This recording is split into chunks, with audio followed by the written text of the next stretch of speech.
Hello friends, তো আমি এসে গেছি আবার নেক্সট ভিডিও নিয়ে কোয়ান্টাম মেকানিক্সের ওপর। তো আজকে যে মেন কাজটা করব সেটা হচ্ছে শ্রোডিঞ্জারস ইকুয়েশন। তো আজকে আমি শ্রোডিঞ্জারের রাস্তা ধরব।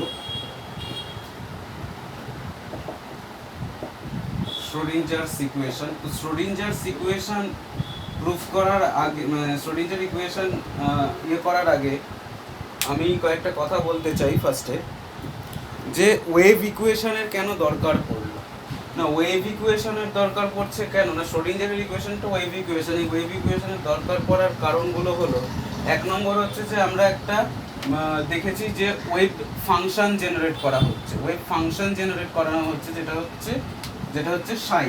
সাই এর মধ্যে কি থাকে, সাই ওয়েভ ফাংশনটাকে কীরকমভাবে জেনারেট করা হতে পারে কি না, সেই সিস্টেমটার যত রকমের ইনফরমেশন হয় সেই সব কিছু এই সাই দিয়ে ডিফাইন করা যেতে পারে। এটা এক নম্বর। আর দু নম্বর যেটা বলছে যে এই প্রত্যেকটা ডিফারেন্ট ওয়েভ নাম্বারের ওয়েভ যখন সুপারপোজ হয়, সুপারপোজ হয়ে যে ওয়েভ প্যাকেট তৈরি করে, তো ওয়েভ প্যাকেট তৈরি করার ফলে কি হয় না, যে সাই এটা হয়, যেটা যে একটা ক্যাপিটাল সাই কতগুলো psi one plus psi two plus dot dot dot plus psi n এর সমষ্টি হয়। তো সেই জিনিসটা আর কি আমরা জেনেছি যে পস্টুলেট থেকে, যে সাই ওয়ান টু থ্রি থেকে এন পর্যন্ত গিয়ে টোটাল সিস্টেমটা যেটা সাই ওয়ান দিয়ে ডেসক্রাইব করা যায়, সেটা পুরো একটা ক্যাপিটাল সাই পুরো সিস্টেমটাকে ওয়েভ প্যাকেট দিয়ে এনভেলপড করেও যেটা পাওয়া যায় তার সাথে একদম সমান হয়। তো এইখান থেকে এগোবার জন্য, এইখান থেকে থিওরিটাকে এগিয়ে নিয়ে যাওয়ার জন্য কি দরকার পড়ছে না, একটা ওয়েভ ফাংশনকে ভালো করে, মানে কীভাবে বলবো, ওয়েল ম্যানারলি ডিটারমাইন করার জন্য একটা ওয়েভ ইকুয়েশনের দরকার পড়ছে।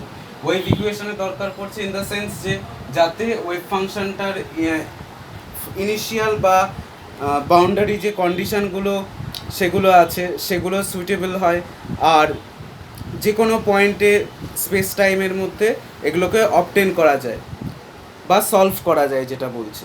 তো এই ওয়েভ ইকুয়েশনটা কয়েকটা রেস্ট্রিকশনকে স্যাটিসফাই করাতেই হবে ওয়েভ ইকুয়েশনটাকে। সেই রেস্ট্রিকশনগুলো হলো, তো প্রথম যে রেস্ট্রিকশনটা তাকে স্যাটিসফাই করাতেই হবে সেটা হচ্ছে it must be linear and homogeneous so that superposition principal holds. তার মানে কি বলছে না, যদি সাই ওয়ান একটা সলিউশন হয় আর সাই টু যদি আরেকটা সলিউশন হয় সেই ওয়েভ ইকুয়েশনটা, তাহলে সাই one plus psi two with positive constants, মানে এগুলো কনস্ট্যান্ট হচ্ছে ইমাজিনারি কনস্ট্যান্টস, এইটাও সেই ইকুয়েশনটাকে স্যাটিসফাই করবে। কেন? যাতে সুপারপজিশন প্রিন্সিপাল হোল্ড করানো যায়। Postulate 2 বলছে it must be a differential equation of first order with respect to time so that the evolution of the system is completely determined if the wave function is known at a given initial time. অর্থাৎ একটা যদি wave ফাংশনটাকে একটা given initial টাইমে জানা যেতে পারে তাহলে সেইটা একটা টাইমের ফাংশন হতে পারে। তাহলে প্রত্যেকটা ওই টাইমের যে ডেরিভেটিভ করার মাধ্যমে, এটা কি বলছে না, টাইমের ফাংশন মানে টাইমের সাহায্যে ফার্স্ট অর্ডারলি ডেরিভেটিভ করা যেতে পারে। এর থেকে কি হতে পারে না, যে ওয়েভ ফাংশনটার যে টাইম ইভলিউশন হচ্ছে, মানে ওয়েভ ফাংশনটা টাইম ইভলিউশন হচ্ছে, পুরো সিস্টেমটারই টাইম ইভলিউশন হচ্ছে, সেইটাকে কমপ্লিটলি ডিটারমাইন করা যায়। সেই জন্য it must be a differential equation of first order with respect to time. এটা হলো সেকেন্ড রেস্ট্রিকশন। তো থার্ড রেস্ট্রিকশন হচ্ছে it must be consistent with the Planck-Einstein relation E equal to h cut omega, the de Broglie relation P equal to h cut k, and the correspondence principle, অর্থাৎ বোরের correspondence principle, বোরস correspondence principle। তো এই তিনটে হচ্ছে restriction, যে রেস্ট্রিকশনকে ওই ইকুয়েশনটা satisfy করবে। কোন ইকুয়েশনটা না, শ্রোডিঞ্জার্স ইকুয়েশন। শ্রোডিঞ্জার্স ইকুয়েশন কোনো ডিরাইভড ইকুয়েশন নয়, এটা এমন একটা ইকুয়েশন যার সাহায্যে এতগুলো কোয়ান্টাম মেকানিক্যাল প্রবলেম, মানে ম্যাক্রোস্কোপিক নয় মাইক্রোস্কোপিক প্রবলেমগুলোকে সহজেই ডিল করা যাচ্ছে। সেই জন্যই শ্রোডিঞ্জার্স ইকুয়েশন এখনো এত পপুলার হয়ে আছে। যেদিন এটা এটা ডেরাইভেবল নয়, এটা জাস্ট শ্রোডিঞ্জার আবিষ্কার করেছিলেন যাতে এই মাইক্রোস্কোপিক অর্ডারের বিষয়গুলোকে নিয়ে ডিল করা যেতে পারে। যেদিন এইটার হাওয়া বেরিয়ে যাবে সেদিন কোয়ান্টাম মেকানিক্সও পড়ে যাবে। তো এবার আসছি TDSE অর্থাৎ টাইম ডিপেন্ডেন্ট শ্রোডিঞ্জার ইকুয়েশন। মনে করছি একটা ফ্রি পার্টিকেল আছে যার মাস m, সে এক্স অ্যাক্সিস বরাবর যাচ্ছে, ঠিক আছে, আর তার মোমেন্টাম হচ্ছে p আর এনার্জি হচ্ছে E, অর্থাৎ মাস হচ্ছে m, মোমেন্টাম হচ্ছে p আর এনার্জি হচ্ছে E। আর এটা হচ্ছে একটা ফ্রি পার্টিকেল, আর এটা অ্যালং এক্স অ্যাক্সিস যাচ্ছে। আমি ফার্স্ট কেস আমি ওয়ান ডাইমেনশনালি নিচ্ছি ফর ইজি টু আন্ডারস্ট্যান্ড। এরকম একটা ওয়েভ ফাংশন আছে সাই, যেটা হচ্ছে পজিশন আর টাইম, স্পেস আর টাইম দুটোরই ফাংশন। একটা নর্মালাইজেশন কনস্ট্যান্ট রাখতেই হয় এ ই, আর এটা exponential I.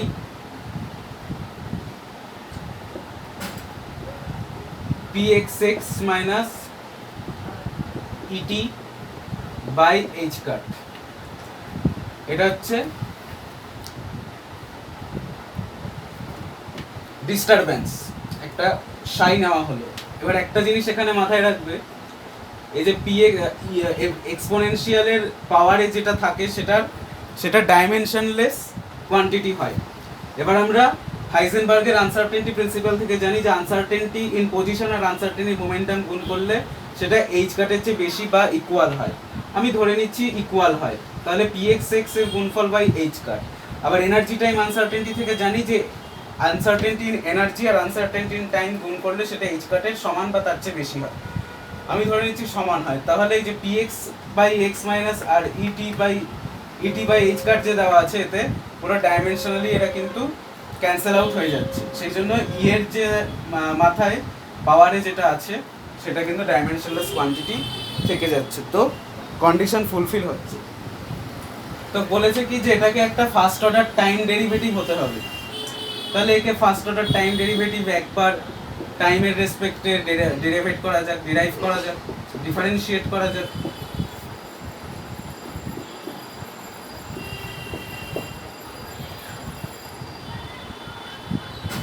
pxx minus et minus I h cut, sorry I e by h cut, এটা হলো টাইমের রেসপেক্টে একবার ডিরাইভ করে ভ্যালু। এখান থেকে একটা জিনিস পেতে পারি,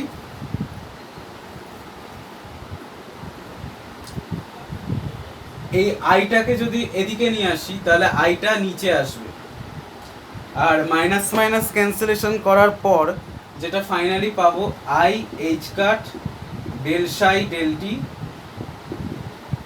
ইজ ইকুয়াল টু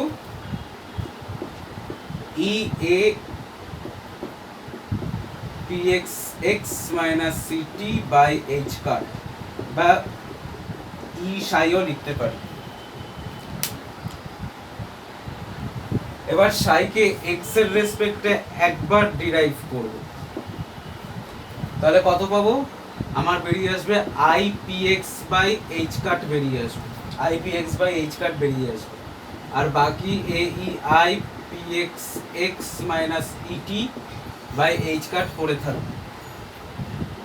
আমি আর একবার করব, তাহলে আবার আরেকবার I P X H cut square H cut বেরিয়ে আসবে, আই স্কোয়ার মাইনাস হয়ে যাবে, পি এক্স এর স্কোয়ার থাকবে, আর এখানে এইচ কাট পড়ে থাকবে, এইচ কাট স্কোয়ার থাকবে, ইনটু পুরো এই এটাই থাকবে, অর্থাৎ আমি সাই লিখে দিলাম ডাইরেক্ট।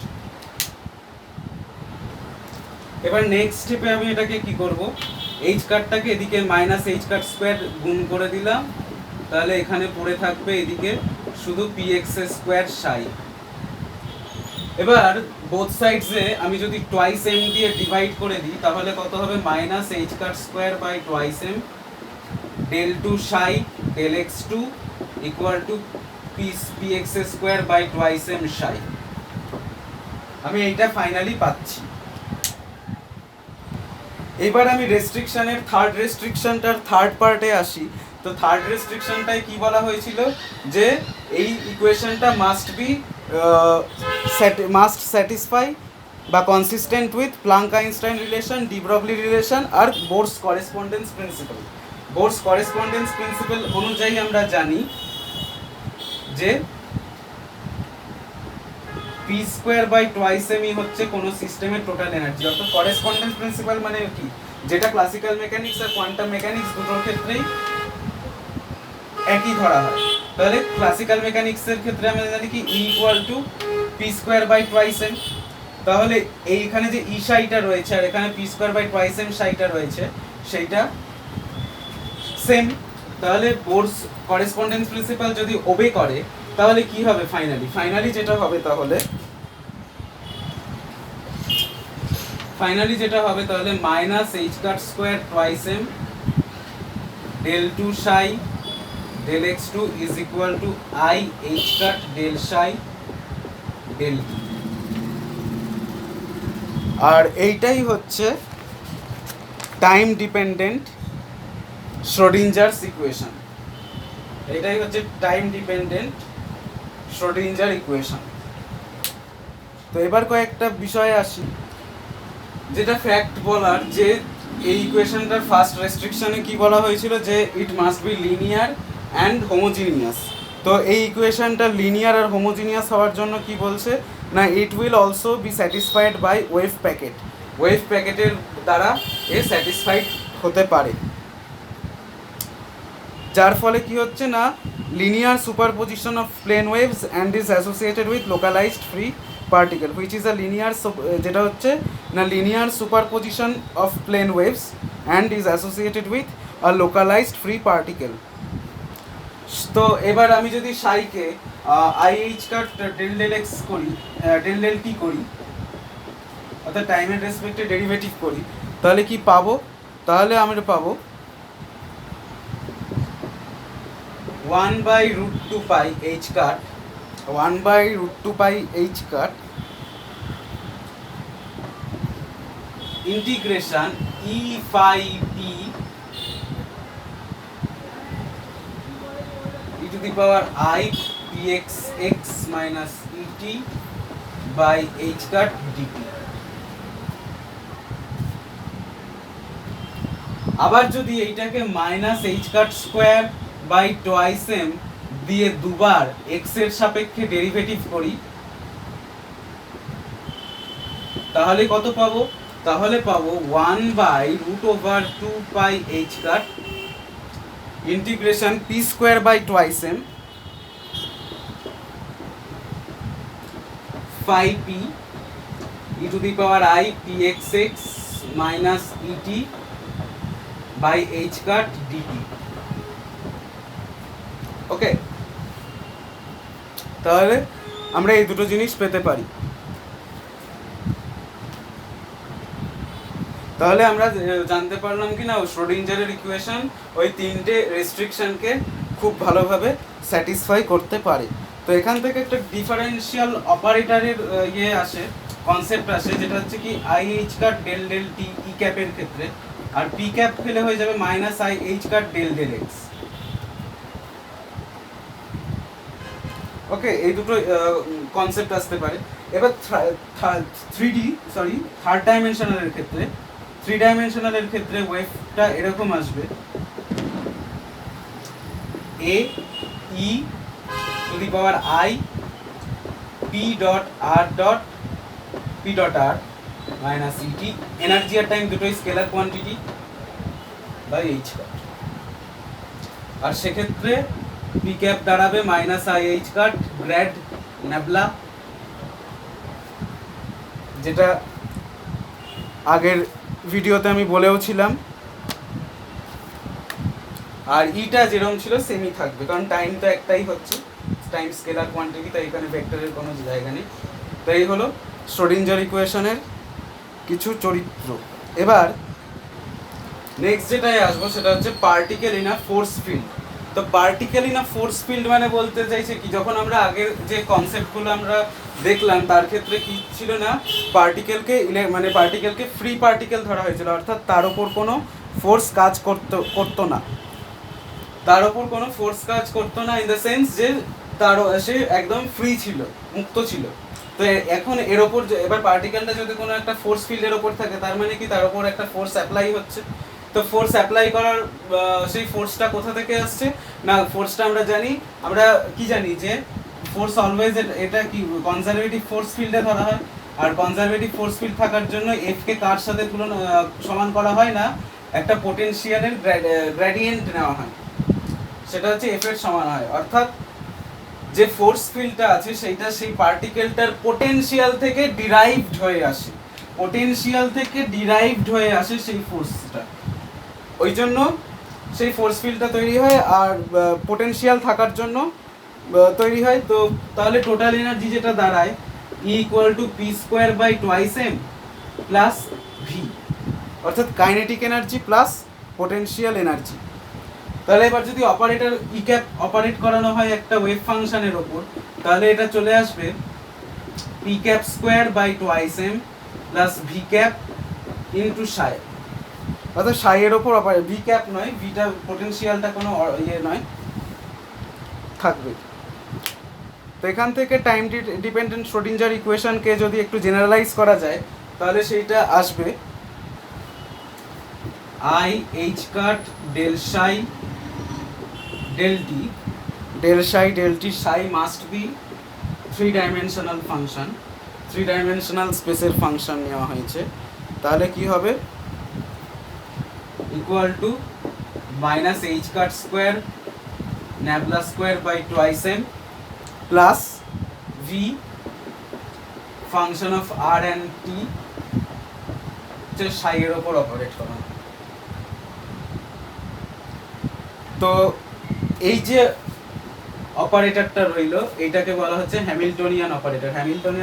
হ্যামিল্টনিয়ান সূত্র ফর্মুলা আমরা ক্লাসিক্যাল মেকানিক্সে করেছি, ল্যাগ্রাঞ্জিয়ান ফর্মুলেশন আর হ্যামিল্টনিয়ান ফর্মুলেশন। তো যেহেতু ক্লাসিক্যাল মেকানিক্সের সঙ্গে সামঞ্জস্য রাখতে হচ্ছে করেসপন্ডেন্স প্রিন্সিপালের মাধ্যমে, সেই জন্য এখানে হ্যামিল্টনিয়ানটাকে টোটাল এনার্জির সাথে কম্প্যাটিবল করা হয়েছে। নেক্সট যে পার্টটায় আসবো সেটা হচ্ছে statistical interpretation of the wave function and conservation of probability.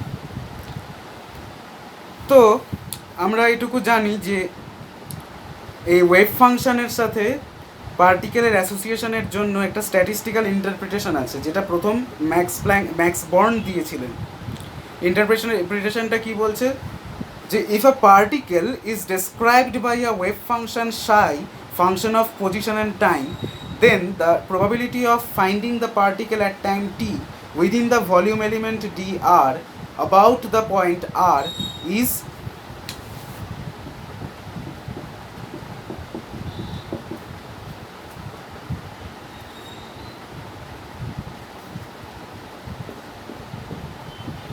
psi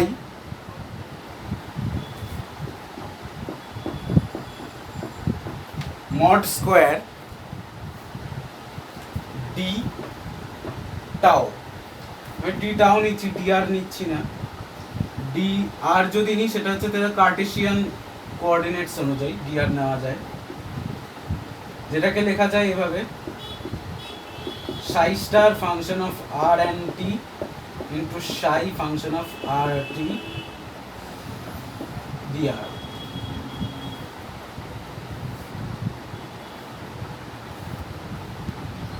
আর এটাকে বলা হচ্ছে পজিশন প্রবাবিলিটি ডেনসিটি। তো আবার হচ্ছে কি না, probability of finding the particle somewhere at time t হচ্ছে ইউনিটি, তার মানে এখান থেকে এটাকে নর্মালাইজেশন কন্ডিশনটাও স্যাটিসফাই করাচ্ছে, এটাও বুঝে নেওয়া যায়। তার মানে কি বোঝাচ্ছে, the wave function for which the above integral exists are said to be square integrable. এর ইকুয়াল টু 1 পাচ্ছি, মানে নর্মালাইজেশন কন্ডিশন ফুলফিল করছে, তাই এটা হচ্ছে স্কোয়ার ইন্টিগ্রেবল বলা হচ্ছে। তো কিছু কিছু ক্ষেত্রে আবার স্কোয়ার ইন্টিগ্রেবল ফাংশন নাও থাকতে পারে। তো কেন থাকতে না পারে, কারণ হচ্ছে কি না, এর যেহেতু একটা জিনিস দেখো যে নর্মালাইজেশন কনস্ট্যান্ট, আমি ধরছি 1 ইউনিটি পাওয়া যাচ্ছে, মানে পার্টিকেলটাকে সামহাও একটা জায়গায় পাওয়া যেতে পারে, অর্থাৎ লোকালাইজড পার্টিকেলের কথা বলা হচ্ছে। এবার একটু ভেবে দেখো যে অ্যাকর্ডিং টু হাইজেনবার্গস আনসার্টেনটি প্রিন্সিপাল, যদি কোনো একটা পার্টিকেলের মোমেন্টামকে আমি যদি লোকালাইজড মোমেন্টাম ধরা হয়, তাহলে তার ক্ষেত্রে কি তার পজিশনটা কি লোকালাইজড হবে? নিশ্চয়ই না, লোকালাইজড হবে না। তো আনসার্টেনটি প্রিন্সিপাল থেকে এইটুকু বলা যায় যে যদি কোনো পার্টিকেলের মোমেন্টাম লোকালাইজড হয়, সেক্ষেত্রে পজিশন লোকালাইজড বলতে ঠিক আমি যদি বলতে পারি তাহলে হচ্ছে কি না ওয়েল ডিফাইন্ড, অর্থাৎ ওয়েল ডিফাইন্ড যদি একটা মোমেন্টাম থাকে কোনো পার্টিকেলের, তাহলে তার ক্ষেত্রে পজিশনটা পাওয়া যাবে না, অর্থাৎ সে ওয়েল লোকালাইজড হবে না। ক্লিয়ার? ওয়েল লোকালাইজড হবে না। তাহলে ওয়েল লোকালাইজড যদি না হয় তাহলে স্কোয়ার ইন্টিগ্রেবল হবে না। স্কোয়ার ইন্টিগ্রেবল যদি না হয় তাহলে এই কন্ডিশন ফুলফিল করবে না। তাহলে কি হবে? তো আমার তাহলে নন স্কোয়ার ইন্টিগ্রেবল ফাংশনগুলোকে নিয়ে কাজ করার স্কোপ এখনও জন্মায়নি। তো আমি স্কোপ এইটুকুই রাখছি, স্কোয়ার ইন্টিগ্রেবল অর্থাৎ নর্মালাইজেশন কনসেপ্ট ফুলফিল করা। তার মানে জানি যে probability of finding the particle inside a certain area or volume is conserved, অর্থাৎ del del t of PRT dr, অর্থাৎ del del t of integration psi star psi dr is equal to হচ্ছে 0, is equal to হচ্ছে 0। তো এটাকে প্রমাণ করার জন্য আমাদের শ্রোডিঞ্জার ইকুয়েশনের রাস্তা নিতে হবে। শ্রোডিঞ্জার ইকুয়েশন কি বলছে? I H cut del psi del t is equal to minus H cut square by twice M psi, sorry del square psi plus V psi. এই ইকুয়েশনটাকে নাম দেওয়া হচ্ছে 1 নম্বর ইকুয়েশন। 2 নম্বর ইকুয়েশন করছি কি, এর কমপ্লেক্স কনজুগেট নিচ্ছি, del psi star by del t equal to minus H cut square by twice M del square psi star plus V psi star. এটাকে 2 নম্বর সমীকরণ নাম দিলাম। এবার 1 নম্বর সমীকরণের সাথে আমি সাই স্টার গুণ করি, আর 2 নম্বর ইকুয়েশনের সাথে আমি সাই গুণ করে আমি 1 থেকে 2কে সাবট্রাক্ট করব। তাহলে ফাইনালি কত আসবে? I H cut psi star del psi del t plus, sorry plus, হ্যাঁ প্লাস হবে, মানে প্লাস হবে, কারণ এখানে কমপ্লেক্স কনজুগেট নেওয়া হয়েছিল বলে একটা মাইনাস সাইন থাকছে, সেই জন্য মাইনাস মাইনাসে প্লাস সাবট্রাক্ট করা হচ্ছে। সাই ডেল সাই স্টার ডেল টি, এটা লেফট হ্যান্ড সাইডে লিখলাম। রাইট হ্যান্ড সাইডে ভি সাই আর ভি সাই স্টার যেটা রয়েছে, এটা যেরকম ছিল সেরকমই থাকবে, কিন্তু একটা জিনিস যেটা হচ্ছে কি, এর সাথে যেহেতু সাই স্টার গুণ করা হচ্ছে আর এর সাথে সাই, অর্থাৎ এদের অ্যাভারেজ ভ্যালুগুলো, আমি অ্যাভারেজ ভ্যালু পাচ্ছি পোটেনশিয়ালের, তাই এই টার্মগুলো ক্যান্সেল আউট হয়ে যাচ্ছে। ঠিক আছে, এই দুটো টার্ম ক্যান্সেল আউট হয়ে যাচ্ছে। ফাইনালি যেটা পড়ে থাকছে সেটা হচ্ছে minus H cut square by twice M psi star del square psi minus psi del square psi star.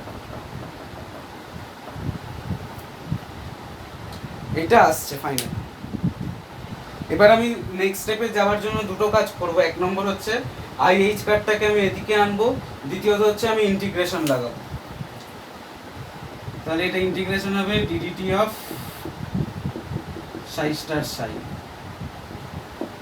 R I H কাটটা এদিকে গেলে হবে i H cut by twice m integration পুরো জিনিসটা থাকবে।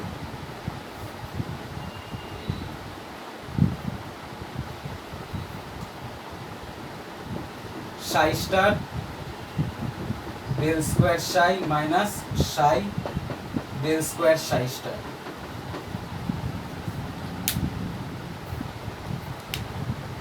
এখান থেকে আরেকটা জিনিস ডিরাইভ করব, divergence of psi star del psi minus psi del psi star.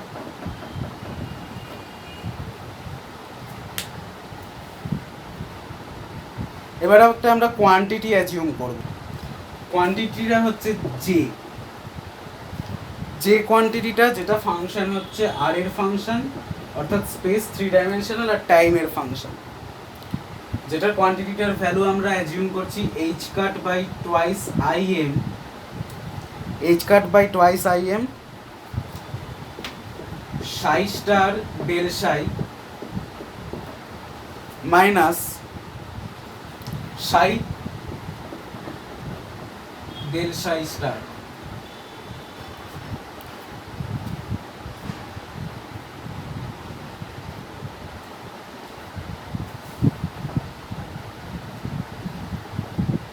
এখানে তো একটা ডিটি ছিলই,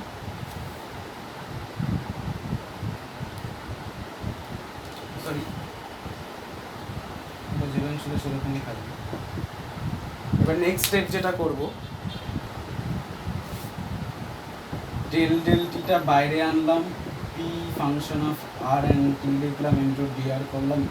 নেক্সট স্টেপ যাচ্ছি minus integration divergence dot J d v, এটা সব ভিতে ছিল, অর্থাৎ ভলিউম ইন্টিগ্রাল ছিল।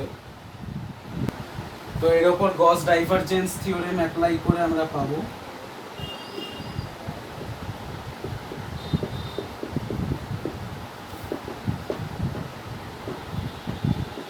J dot DS.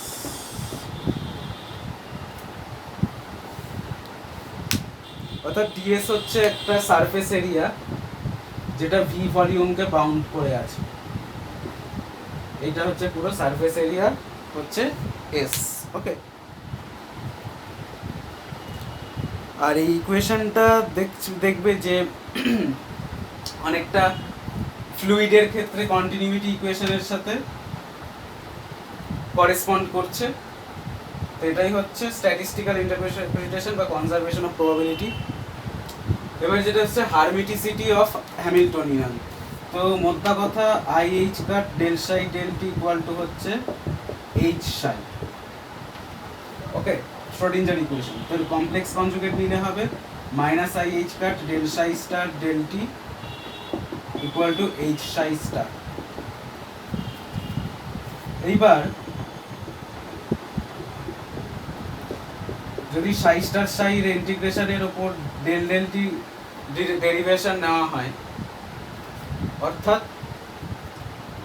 এটার থেকে এটা মাইনাস করা হয়, ইকুয়েশন 1 থেকে যদি ইকুয়েশন 2 কে বিয়োগ করা, এটাই বোঝাচ্ছে, তাহলে এটা ঠিক আসবে I H cut inverse into integration, আমি নিচে লিখছি এখানে জায়গায়, সাই star h psi DR minus integration সাই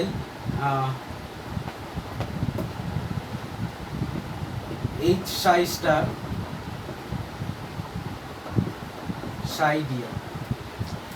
এখন আমরা জানি কি ডান দিকের যে পার্টটা আছে এই পার্টটা হচ্ছে 0 হয়ে যায়, যেহেতু এটা conserved, probability of finding the particle inside a given region হচ্ছে কনজার্ভড, তাই এর টাইম ডেরিভেটিভ 0, তাহলে এটা ইকুয়াল টু হচ্ছে 0 পাচ্ছি।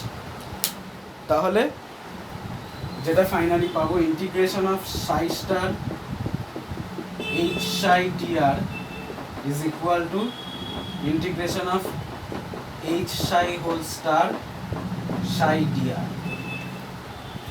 তার মানে এখান থেকে হচ্ছে কি হ্যামিল্টনিয়ান হচ্ছে হার্মিশিয়ান, হ্যামিল্টনিয়ান ইজ হার্মিশিয়ান, অর্থাৎ hermiticity of Hamiltonian has been prove. তো আজকের এই ভিডিওর লাস্ট ফাইনাল পার্ট আসবো, সেটা হচ্ছে প্রবাবিলিটি কারেন্ট ডেন্সিটি, যেটা হচ্ছে ইকুয়েশনটা তাহলে ফাইনালি দাঁড়াচ্ছে del del t of p function of r and t plus divergence of j function of r and t is equal to 0। এটা হচ্ছে প্রবাবিলিটি কারেন্ট ডেন্সিটি ইকুয়েশন, যেটা ফ্লুইডের যে কন্টিনিউটি ইকুয়েশন তার সাথে ঠিক করেসপন্ড করছে, মানে যাতে একটা এন্টায়ার ভলিউমের ওপর যে সোর্স বা সিঙ্ক যাতে না থাকে তার জন্য, অর্থাৎ যতটা সোর্স ঢুকছে ঠিক ততটাই সিঙ্ক হচ্ছে, সোর্সের আর সিঙ্কিং সমান থাকছে, মানে কন্টিনিউটি ইকুয়েশন স্যাটিসফাই করছে। আর এই জে ক্যাপ জে ভেক্টরটার ভ্যালু হচ্ছে রিয়াল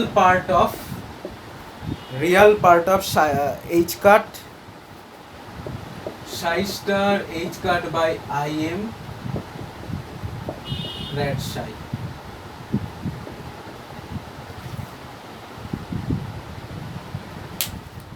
আর v যদি একটা ভেলোসিটি হয় তাহলে j হচ্ছে প্রবাবিলিটি ইনটু v ভেক্টর। তো আজকের ভিডিও এই অবধি, নেক্সট ভিডিওতে আমি বাকিটা কন্টিনিউ করব। অবশ্যই আমার চ্যানেলটা সাবস্ক্রাইব করে দেবেন, শেয়ার করে দেবেন, লাইক করে দেবেন, আর কমেন্ট বক্সে জানাবেন কেমন লাগলো। কোনো ডাউটস থাকলেও বলবেন, আমি চেষ্টা করব যতটা সম্ভব আমি সলভ করে দেওয়ার। তো আজকের জন্য এইটুকুই, থ্যাংক ইউ।